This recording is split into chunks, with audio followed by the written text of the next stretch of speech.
영순이 여러분 안녕하세요. 현재 글로벌 방산업계의 초신성으로 급부상하고 있는 대한민국 방산업계의 또 다른 엄청난 소식이 전해지고 있습니다. 마침내 대한민국의 진정한 자주국방의 첫걸음이 실현될 수 있다는 기대감이 모아지고 있는 것인데요. 바로 한국형 원자력 추진 잠수함 개발 사업이 다시 추진 중이기 때문입니다. 실제로 이전까지만 해도 원자력 잠수함을 개발할 수 없었던 여러 문제점 중 상당수가 해결됐고, 급변하는 동북아 정세에 따라 대내외적으로 한국의 원잠의 필요성이 급부상하고 있는 것인데요. 최근 다수의 군사 전문가들에 따르면 수상 배수량을 기준으로 할 때 4,000에서 5,000톤급 사이의 유도탄 탑재 원자력 추진 잠수함인 SSGN으로 건조될 가능성이 높다는 분석이 속출하고 있습니다. 다만 여전히 그간 한국형 원잠 계획에 걸림돌로 작용되어 왔던 문제들이 완벽하게 해소된 것은 아니었는데요. 예를 들어 한국형 원잠을 건조하는데 최대 걸림돌이었던 한미원자력 협정의 추가 개정과 미국의 지원 여부, 중국과 일본 등 주변국들의 노골적인 방해, 그리고 과연 원자력 잠수함이 한국의 지형에 꼭 필요하냐는 국내의 반발과 막대한 예산의 확보 등이 있습니다. 이 때문에 그간 한국형 원잠 반대론자들은 원잠 건조라는 무리한 프로젝트를 진행하다가는 얻는 것보다 잃는 것이 더욱 많을 것 논리로 이를 반대해왔던 것이었죠.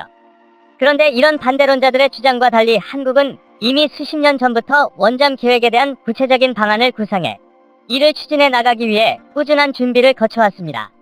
첫 원잠 건조 계획인 362 사업이 계획됐던 2004년이라면 몰라도 지난 20여 년간 눈부시게 발전한 지금의 대한민국의 기술력으론 원잠 건조는 그다지 난이도가 높은 사업이 아닌데요. 더 직관적으로 언급하자면 전국민적 지지와 정부의 결단만 있다면 언제든 건조가 가능한 수준으로 발전한 것입니다. 이 때문에 심지어 일각에선 겨우 4,000에서 5,000톤 원잠으론 제대로 된 작전 수행 능력을 펼칠 수 없다며 미국의 원잠에 준하는 8,000톤급 원자력 잠수함을 건조해야 한다고 주장할 정도입니다. 그렇다면 현재 이처럼 최근 급부상하고 있는 한국형 원자력 잠수함 개발 가능성이 높아지고 있는 이유에 대해 자세하게 전해드리겠습니다. 우선 원자력 잠수함은 원자로를 활용해 추진하는 잠수함으로서 주요 선진 군사강국이라면 반드시 보유하고 있는 상징적인 전략 무기체계입니다. 사실 그 이유는 매우 간단한데요. 재래식 잠수함에 비해 압도적인 출력과 은밀한 자막 능력으로 우수한 성능을 보유하고 있고, 핵무기와 결합할 경우 상대할 적이 없는 최강의 결전 병기가 되기 때문입니다. 그도 그럴 것이 원잠에선 원자로를 통해 산소와 전기를 무제한으로 생산할 수 있습니다.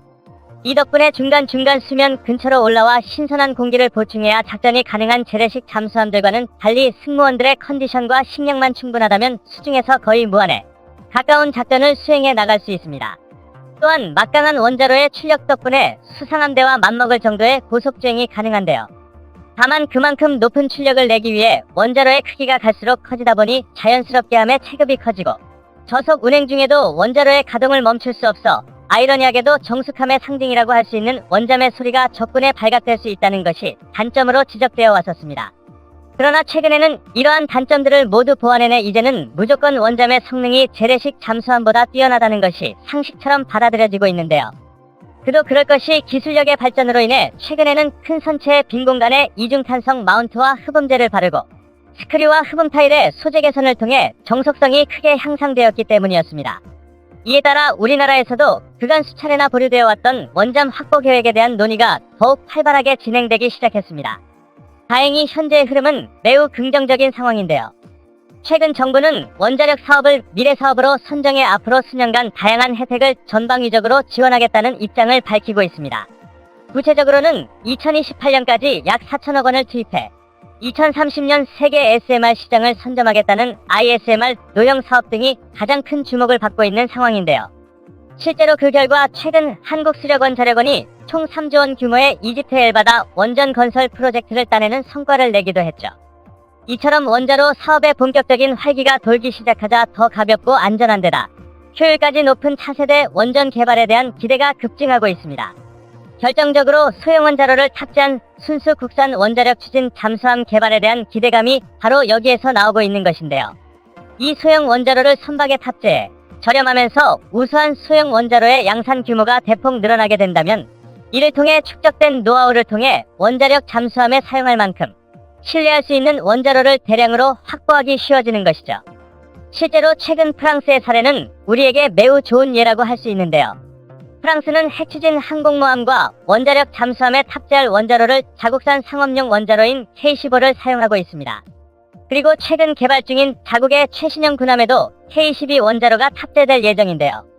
해당 원자로는 기본적으로 상업용 원자로로 분류되고 있지만 HALEU 기술력을 적용한 덕에 전홍축 상업용 원자로치고는 발전효율이 높아 군용으로 사용한다 해도 문제가 없을 정도로 매우 높은 출력을 자랑하고 있습니다. 사실 얼마 전까지 민간에서 사용하던 원자로의 순도는 군용으로 쓰기에는 부적합했는데요. 실제로 질이 떨어지는 원자로의 경우 연료봉의 농축률이 0.7% 3% 정도에 불과할 정도였죠.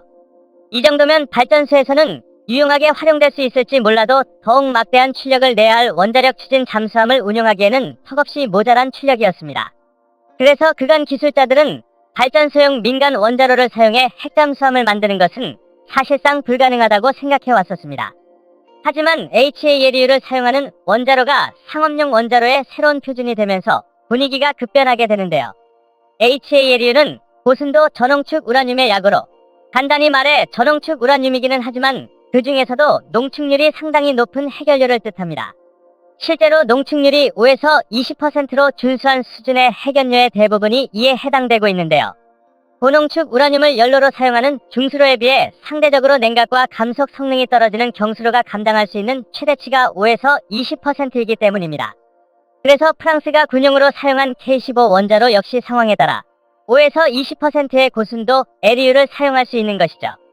결정적으로 핵무기로 전환이 가능한 고농축 핵물질이 아니기 때문에 국제적인 규제 측면에서도 상당히 자유로운 상황인데요.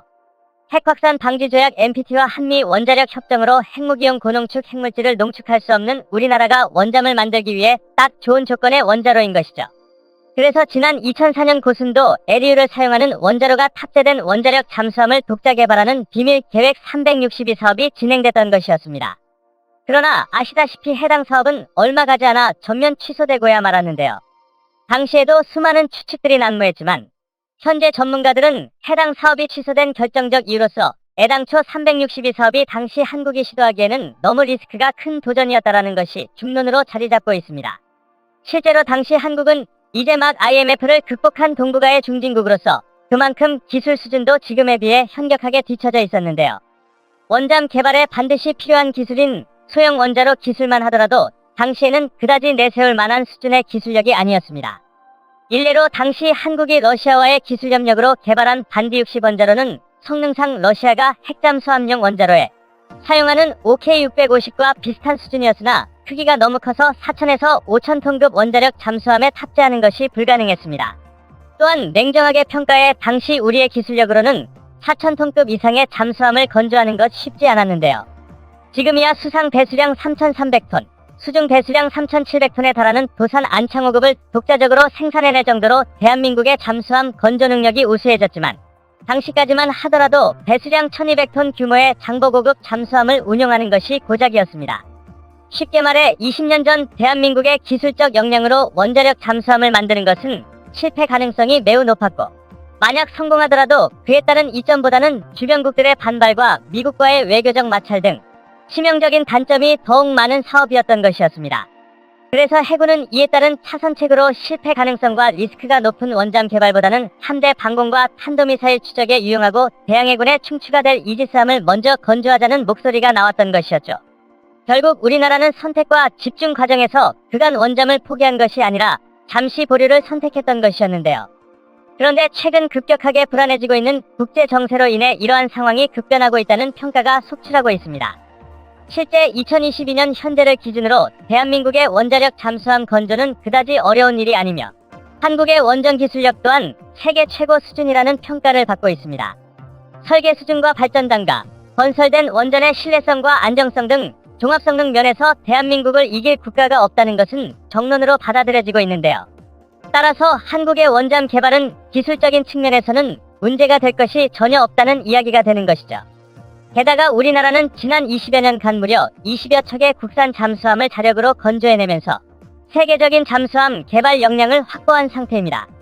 그래서 이제는 4,000에서 5,000톤급 잠수함의 설계와 건조 정도야 그다지 어렵지 않다는 분석이 나오고 있는데요.